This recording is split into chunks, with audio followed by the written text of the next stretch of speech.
Ito Morokuzu alias Gact, Wakamoto Shingo alias Shingo, Fujino Kiyoshi alias Kiyoshi, Nezu Juji alias Joe et Ando Reiji alias André. Ces 5 premiers garçons du lycée Hashimitsu ne rêvent que d'une chose, de la douceur féminine. Kiyoshi tente vainement d'adresser la parole à des filles mais elle l'ignore. L'une d'elles conseille en secret à ses copines de ne pas adresser la parole aux garçons car ils sont surveillés par le conseil des élèves. Par chance, Kiyoshi découvre que sa camarade Kurihara Shiyo est fan de sumo comme lui. Elle lui donnera même rendez-vous le mois suivant pour aller voir ensemble des matchs de sumo au stade Ryogoku.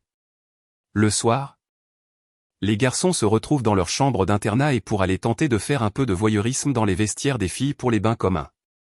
Le téléphone de Kiyoshi devait servir à filmer les filles en train de se changer en le suspendant par le toit et en le faisant glisser jusqu'à la vitre, mais le téléphone tombe dans les vestiaires.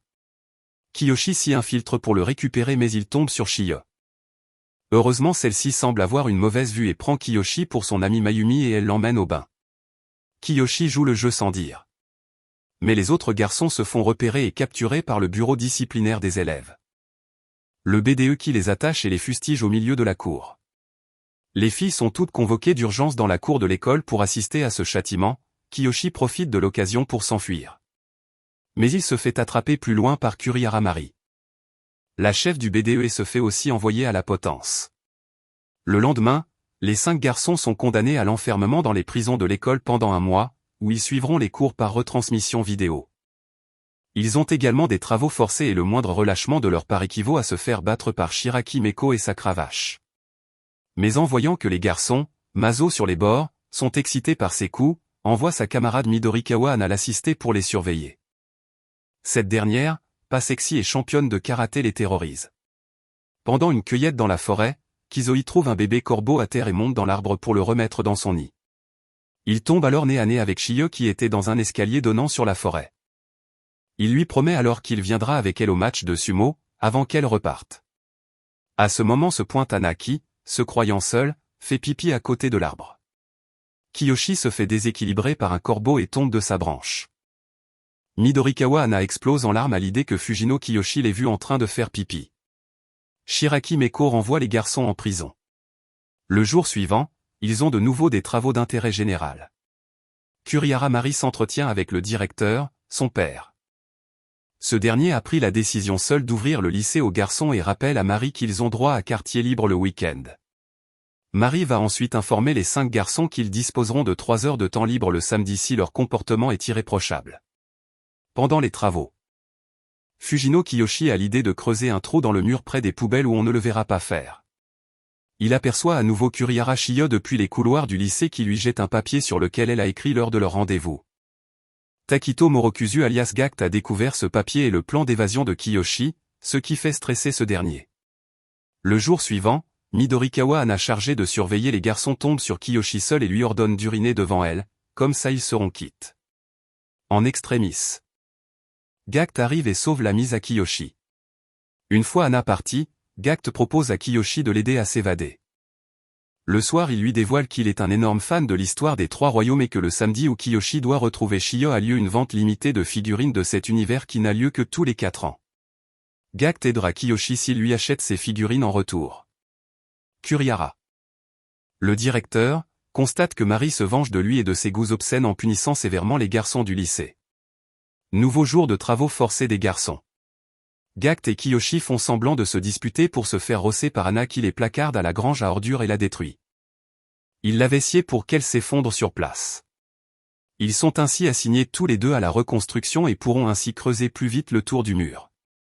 Malheureusement Ana les surveille et force Kiyoshi à boire une tasse de thé. Gact voit que cela donne à Kiyoshi l'envie d'aller aux toilettes et croit que ce plan est voulu. Il demande alors pour lui la permission d'aller aux toilettes, ce que Ana accepte tout de suite et elle le suit. Kiyoshi tente d'échapper à Ana mais elle le poursuit jusque dans les cabines. Là, elle plaque Kiyoshi au mur pour le forcer à faire pipi devant elle. Peinant à se retenir, il se débat pour l'en empêcher et dans la lutte, Ana trébuche dans l'espace confiné tandis que Kiyoshi n'arrive plus à retenir et fait pipi sur elle. Il s'enfuit en douce tandis que Meko vient au secours de Ana, dévastée, au sol. Shiraki Meko a repris le relais de Midorikawa Ana pour surveiller les travaux forcés.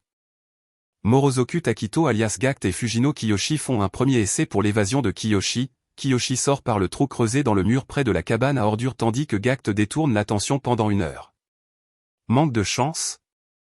Kiyoshi tombe sur le directeur en train d'enterrer des photos des fesses de femmes qu'il a connues au Brésil par le passé. Il souhaite devenir exemplaire pour sa fille et a décidé d'abandonner ses lubies perverses. Il revient en retard, ayant dû rester plus longtemps pour ne pas être repéré par le directeur. Le soir, Shiraki Meko vient prendre leur liste d'achats et leur expose le programme à venir. Les garçons découvrent qu'ils devront aider pour la préparation du championnat d'athlétisme. Kiyoshi, Gackt et Wakamoto Shingo devront transporter le matériel. Kiyoshi et Gackt redoutent alors que Shingo découvre leur plan d'évasion et les dénonce. Shingo, à force de les voir tous les deux tout le temps ensemble, d'entendre quelques bribes de messe basse bizarres puis après les avoir vus dans les douches, finit par croire que Kiyoshi et Gackt sont en couple et se met à flipper. Le lendemain Shingo obtient de Meko la permission d'être affecté aux tâches annexes avec Régi André et Joji Nezu. Kiyoshi et Gackt poursuivent la préparation de leur évasion et par chance, Kiyoshi découvre dans les toilettes de la cour un conduit menant directement près du trou qu'ils ont creusé dans le mur. En refaisant le chemin inverse, il se fait écraser les fesses par Meko qui faisait des squats au-dessus du conduit et dont le talon a glissé entre l'une des fentes.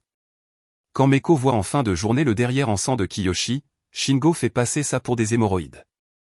Les garçons suivent un cours dans la classe de Kiyoshi, le cours se passant sur ordinateur. Gackt décide de sacrifier son honneur et toutes ses chances de trouver l'amour au lycée en enregistrant des bruits de pétarade grâce au lecteur MP3 qu'il avait demandé dans sa liste d'achat.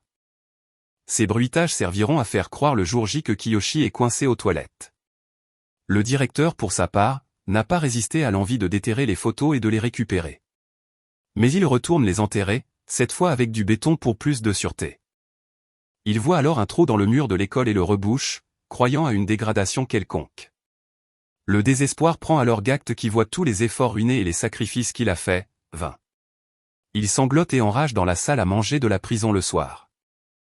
Les autres garçons croient à une scène de ménage, Kiyoshi tente de démentir toute relation amoureuse entre eux sans succès, étant donné qu'il ne peut dévoiler la raison de leur alliance. Le jour suivant, Kiyoshi fait part de son plan à Gackt, voler un uniforme de fille et se travestir pour sortir samedi. Gackt met en marche un nouveau plan, alors que Kurihara Mari venait voir Meko, Gackt feint de malencontreuses chutes qui aboutissent à se rattraper à la jupe de Mari, qui choit au sol en même temps que lui. Kurihara Mari feint l'indifférence, se rhabille et part, tandis que Shiraki Meko flanque la correction du siècle à Morozoku Takito dit Gackt. Gackt va ensuite au bureau de Meko pour présenter ses excuses et lui demande de lui raser la tête pour expier sa faute. Gackt a gardé en secret ses cheveux coupés et les donne à Fujino Kiyoshi pour qu'il s'en serve comme fausse couette pour sa tenue de fille. Le lendemain, Kiyoshi et Gackt réussissent à berner l'homme qui travaille pour la société de lavage de vêtements du lycée et subtilise un uniforme de fille. La tenue de Kiyoshi est prête. Pendant ce temps, Mari fait un sermon à Meko pour son manque de fermeté envers les garçons et la menace si jamais elle ne parvient pas à des résultats concluants. Le samedi arrive. Kiyoshi et Gackt s'occupent des affaires des filles qui vont concourir pour la compétition d'athlétisme. Kiyoshi part aux toilettes, dépose le lecteur MP3 dans l'une des cabines et part par le conduit secret. Il récupère l'uniforme de fille et le revêt, en le déchirant malheureusement car il est trop petit pour lui. Heureusement, il a fini de s'habiller à temps avant que Meko ne le voie mais le laisse, le prenant pour une élève normale. Kiyoshi se dirige vers la sortie en se mêlant aux autres filles, il a failli se faire démasquer par Mari mais le voici enfin libre. Il se change et retrouve Shiyo au stade de Ryogoku.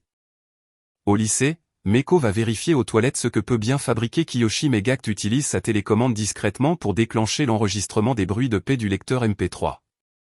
La répugnance de Meko est telle qu'elle repart. Kiyoshi retrouve Shiyo au stade et vit un rêve éveillé de pouvoir regarder les matchs avec elle, qui est si adorable avec lui. Quand il part aux toilettes, malheureusement Shiyo découvre qu'il avait une uniforme de fille dans son sac, et le sien de surcroît. Dégoûté, Shiyo laisse Kiyoshi sur place. Il s'est rendu compte qu'elle a vu l'uniforme. Le désenchantement est total pour Kiyoshi. Tandis qu'au lycée, Meko vient défoncer la porte des toilettes pour en faire sortir Kiyoshi qu'elle croit toujours enfermé dedans.